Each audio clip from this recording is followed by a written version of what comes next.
In a dramatic escalation of a U.S.-China trade war, President Donald Trump's administration has announced a sweeping new tariff of up to 45% on Chinese imports.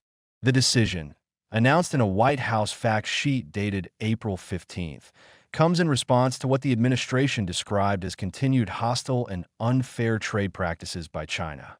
The individualized higher tariffs are currently paused amid these discussions, except for China, which retaliated.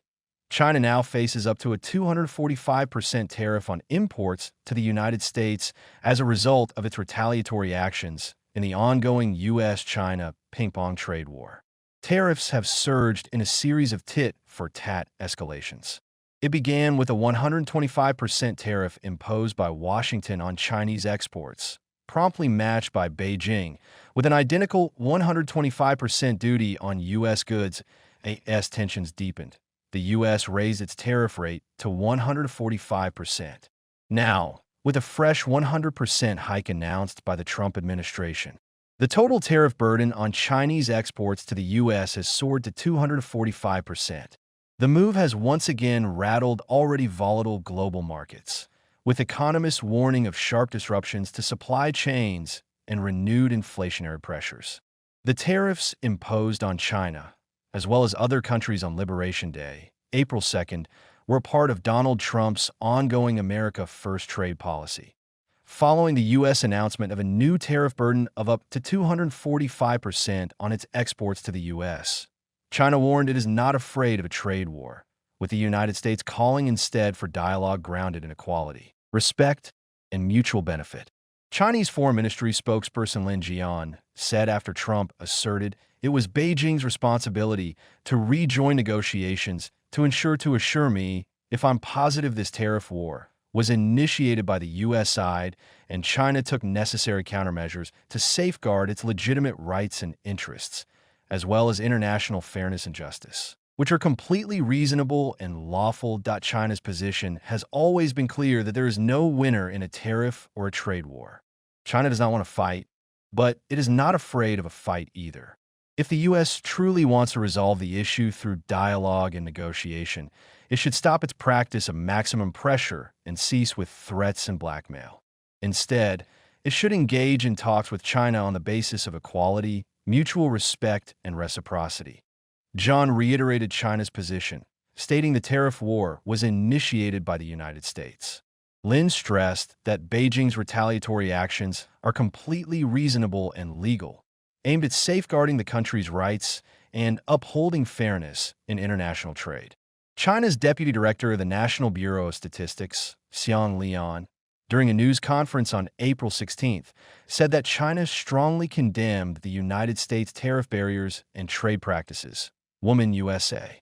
We firmly oppose the U.S. tariff barriers and trade bullying. This practice harms others and does not benefit itself, violates economic laws, and the principles of world trade, has a serious impact on the world economic order and drags down the recovery of the world economy. Meanwhile, a Bloomberg News report on April 15 said that China, retaliating to the Trump administration's tariff war, has ordered its airlines not to take any further deliveries of Boeing jets following the announcement. Shares of Boeing, which looks at China as one of its biggest growth markets and where rival Airbus holds a dominant position, were down 2% in early trading. Beijing has also asked that Chinese carriers halt purchases of aircraft-related equipment and parts from U.S. companies. The Bloomberg report added after the U.S. president accused Beijing of reneging on a major Boeing deal.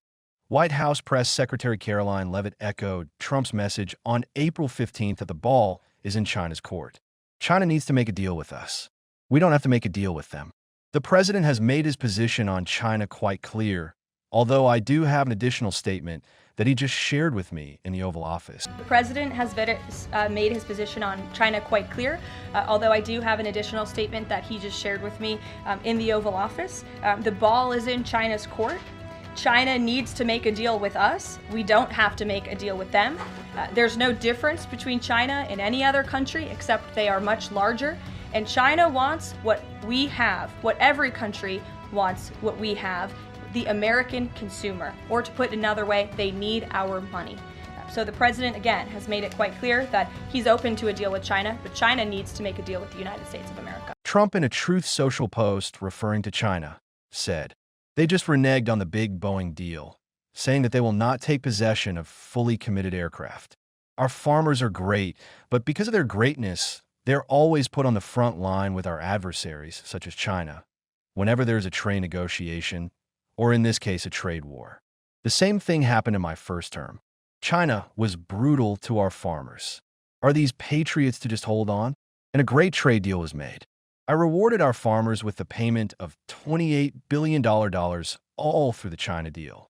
It was a great transaction for the USA until crooked Joe Biden came in and didn't enforce it. China largely reneged on the deal, although they behaved during the Trump administration, only buying a portion of what they agreed to buy. They had zero respect for the crooked Biden administration, and who can blame them for that?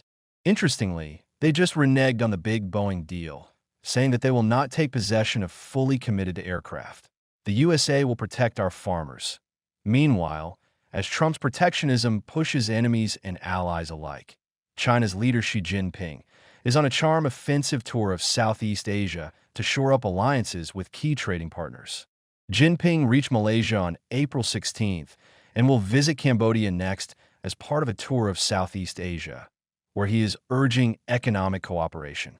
After his Vietnam visit, Xi Jinping again got the red carpet treatment on a scorching hot day in Kuala Lumpur. He left Vietnam on April 15th, where he signed a slate of agreements and told his counterpart to Lam to jointly oppose unilateral bullying. Southeast Asian countries face some of the highest U.S. tariffs, including 46% for Vietnam and 49% for Cambodia, before Trump abruptly issued a 90-day pause last week, as governments around the world scrambled to negotiate with the Trump administration. China is urging unity against the tariffs and has struck back with its own 125% tax on imports from the U.S. The CS message to his Southeast Asian neighbors is simple: don't forget who your largest investor is, and remember it's the U.S. that's imposing tariffs on you, not China. CS' charm offensive tool has not gone unnoticed by Washington. Trump on April 15 said that talks between China and Vietnam were about them trying to work out how to screw the United States of America, while the Trump administration seeks to pressure smaller nations to limit dealings with China. Countries like Malaysia have made it clear they won't choose sides. Malaysia's trade minister stated on April 15th that the country will not pick between China and the U.S. in economic partnerships as its siege charm offensive unfolds. It's evident that China is strengthening its influence in Southeast Asia in order to further challenge U.S. economic dominance.